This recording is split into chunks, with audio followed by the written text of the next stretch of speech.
Hello, hello, hello, Crossroads Witches and other interesting magical folks and beings. So happy to see you all leaning in today. This is a good one. I know y'all thought like clickbait, huh? 5 worst witchcraft, pagan events, things I have attended. It's not clickbait, first of all. I'm not going to do this in a mean way. I just really want to discuss some lower your expectations, I guess is what I'm going to say. But with that said, I'm going to start out with, in no particular order, things that I think are really make the top 5 bad list of rituals, all right?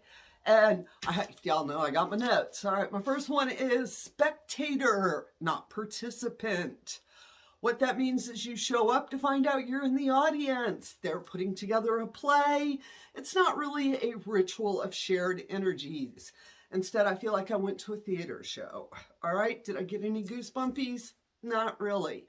A ritual is supposed to be that bringing energies together. If you are going to do a theatrical play presentation, just tell us and let us have some seats so we can sit and watch it. All right? Standing there for an hour and a half watching folks perform. I mean, it was beautiful, but still, it was not what I went for. My expectations did not match what happened. All right, my other top 5 things that have happened to me, bait and switch. I'm getting ready to shoot a video about some of the scammy things that happen. You show up for something free to find out that it's just sort of a little something, but really they want you to sign up for the big something that's happening later, and they want some money for it. All right, you know, I've only had it happen to me twice.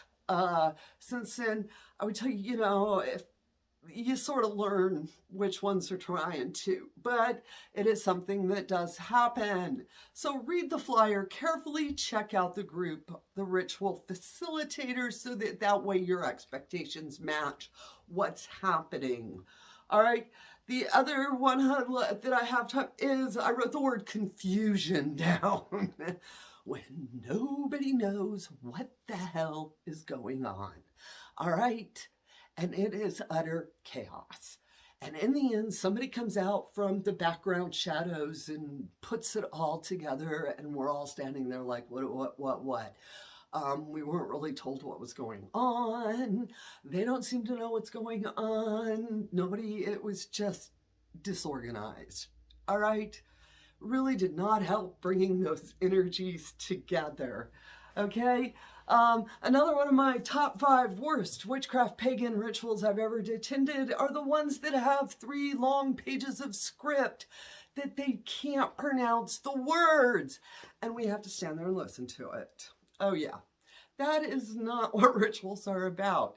If you are a facilitator, please think about that. Can the people pronounce the words? Can the people actually read what's written on the paper? If it's under candlelight, you cannot read by one candlelight witch. Use the bold font.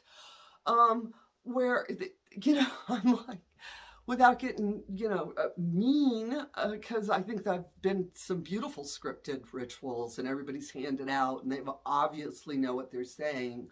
And it's said with meaning. They're bringing that emotion. They're bringing the energetic down, a lot of times for me, when I talk about it, I'll say, ooh, they said amen for real. When somebody brings up that energy and the invocation, the prayer, whatever they're doing, you can feel it, all right? Versus somebody that is standing there stumbling through a script, okay? It is very hard to keep that energy going, all right?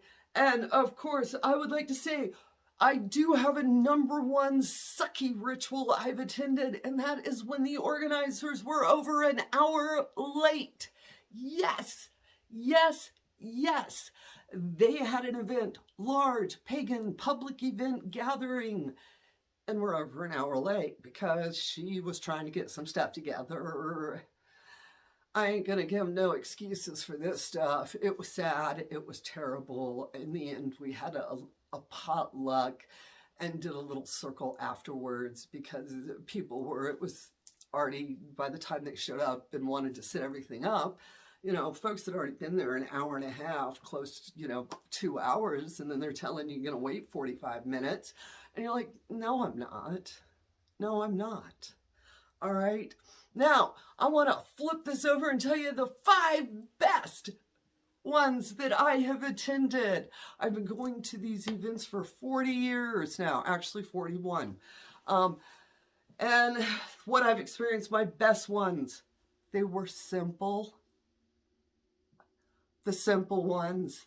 I tell you, I got some goosebumps where it was some simple but powerful words. And the facilitator was saying amen for real. I mean, you felt it. When they did that blessed big amen, they said it. They filled the circle with it. It was amazing, witch. I hope y'all get to experience that one.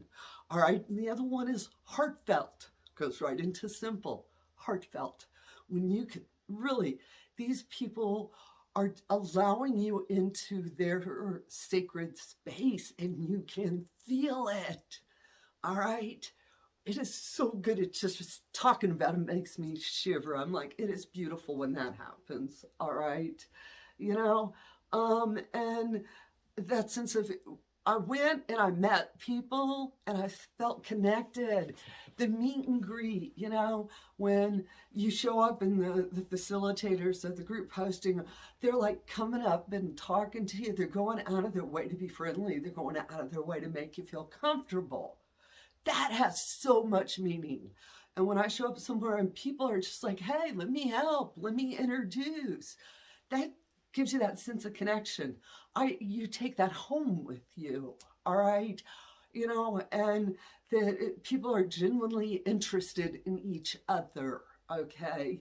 And you hear what I'm saying, all right? It's these small little groups for me where it was 5 of us standing around a little bonfire. Sometimes it was a cauldron that we put enough in it to call it a fire. And we connected with each other.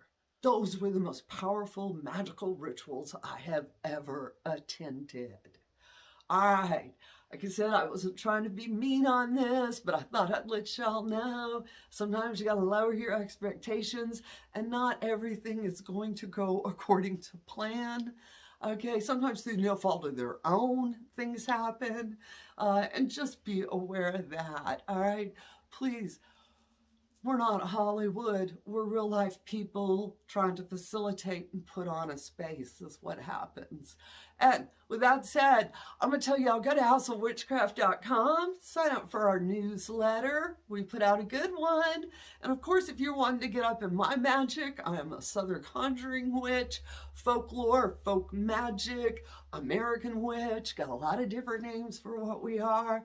There's lots of us. My tradition is Crossroads Witches, where we learn to embrace divinity, spirit realms, and the land we stand on, and what all of that means to us personal.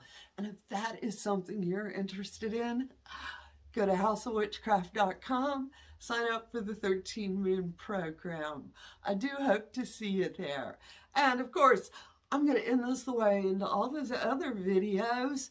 It never changes, and it's never gonna. It's my way of citing my sources. It's my way of telling you the crossroads that I stand on. All of those magical folk behind me, who they are, and how Taren became Taren. And with that said, y'all go have a bright, blessed day. Go fly those brooms, and as always, amen, blessed be, ashe, and A-bo-bo.